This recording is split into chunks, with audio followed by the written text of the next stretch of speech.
வணக்கம் நண்பர்களே. இந்த வீடியோவில் என்ன பார்க்க இருக்கோம்னா, இந்தியா மற்றும் இங்கிலாந்து அணிகள் 2வது அரையிறுதிப் போட்டியில் மோத உள்ள நிலையில், இந்த அரையிறுதிப் போட்டி மழையின் காரணமாக கைவிடப்பட்டால் என்ன நடக்கும்? இந்திய அணி இறுதிப் போட்டிக்கு முன்னேறுமா என்ற சந்தேகம் அனைவருக்கும் எழுந்துள்ளது. முதல் அரையிறுதிப் போட்டியில் ஆப்கானிஸ்தான் மற்றும் தென்னாப்பிரிக்க அணிகள் மோதும் போட்டியில் மட்டுமே ரிசர்வ் நாள் இருப்பதன் காரணமாக பலருக்கும் குழப்பத்தை ஏற்படுத்தியுள்ளது. இதை பற்றி தான் பார்க்க இருக்கோம். இதுக்கு முன்னாடி இந்த சேனலை சப்ஸ்கிரைப் பண்ணிங்க, மறக்காம பக்கத்தில் இருக்க பெல் ஐக்கானை கிளிக் பண்ணி ஆல் செலக்ட் பண்ணுங்க. அப்போ தான் நான் போகிற நேற்று வீடியோ வரும். வாங்க என்ன வீடியோக்குள்ள போய் முழுசாக தெரிஞ்சுக்கலாம். T20 உலகக்கோப்பை தொடரில் குரூப் 8 சுற்றின் வெற்றி காரணமாக இந்திய அணியானது அரையிறுதிப் போட்டிக்கு முன்னேறியுள்ளது. 2வது அரையிறுதிப் போட்டியில் இங்கிலாந்து அணியை இந்திய அணி சந்திக்க உள்ளது.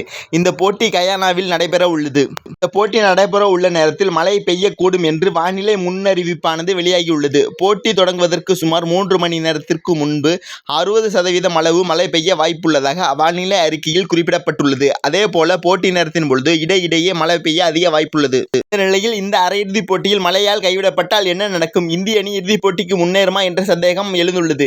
இதில் அரையிறுதிப் போட்டிக்கு ஒரே ஒரு அணிக்கு மட்டுமே ரிசர்வ் டே இருப்பது பலரையும் குழப்பத்தை ஏற்படுத்தியுள்ளது. தென்னாப்பிரிக்கா மற்றும் ஆப்கானிஸ்தான் அணிகள் மோத உள்ள முதல் அரையிறுதிப் போட்டிக்கு மட்டுமே ரிசர்வ் நாள் ஒதுக்கப்பட்டுள்ளது. அந்த போட்டி வெஸ்ட் இண்டீஸ் நேரப்படி இரவு 8:30க்கு துவங்க உள்ளது.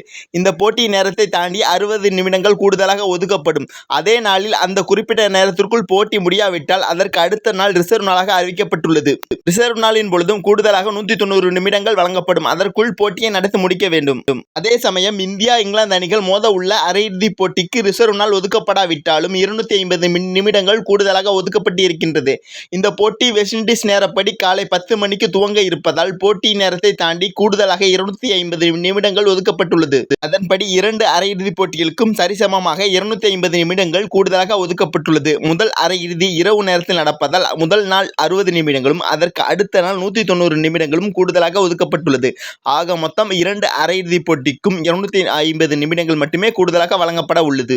இந்த நிலையில் இந்தியா இங்கிலாந்து அரையிறுதிப் போட்டி மழையால் ஒரு பந்து கூட வீசாமல் கைவிடப்பட்டால் கூட சூப்பர் 8 சுற்றில் எந்த அணி தனது பிரிவில் முதல் இடத்தில் இருந்ததோ அந்த அணியானது இறுதிப் போட்டிக்கு தகுதி பெறும். அந்த வகையில் சூப்பர் 8 சுற்றில் முதல் பிரிவில் இந்திய அணியானது முதல் இடத்தில் இருந்தது. 2வது பிரிவில் இங்கிலாந்து அணியானது 2வது இடத்தில் இருந்தது.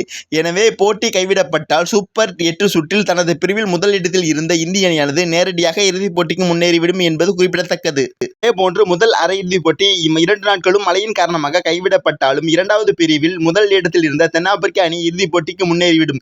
எனினும் மழையை தாண்டி இந்த 2 போட்டிகளுக்கும் கூடுதல் நேரத்தில் நடத்தி முடிக்கப்பட வாய்ப்பு உள்ளது என்று எதிர்பார்க்கப்படுகின்றது. அரையிறுதிப் போட்டிகளில் ஓவர்கள் குறைக்கப்பட்டு நடத்தப்பட்டாலும் குறைந்தபட்சம் 2 அணிகளும் தலா 10 ஓவர்கள் பேட்டிங் செய்திருக்க வேண்டும் என்ற விதியும் உள்ளது. எனவே கூடுதல் நேரம் ஒதுக்கப்பட்டுள்ளதன் காரணமாகவும் ஓவர்களை குறைத்து கொண்டு போட்டியை நடத்துவதன் காரணமாகவும் 2 அரையிறுதிப் போட்டிகளும் நடைபெறும் என்று எதிர்பார்க்கப்படுகின்றது.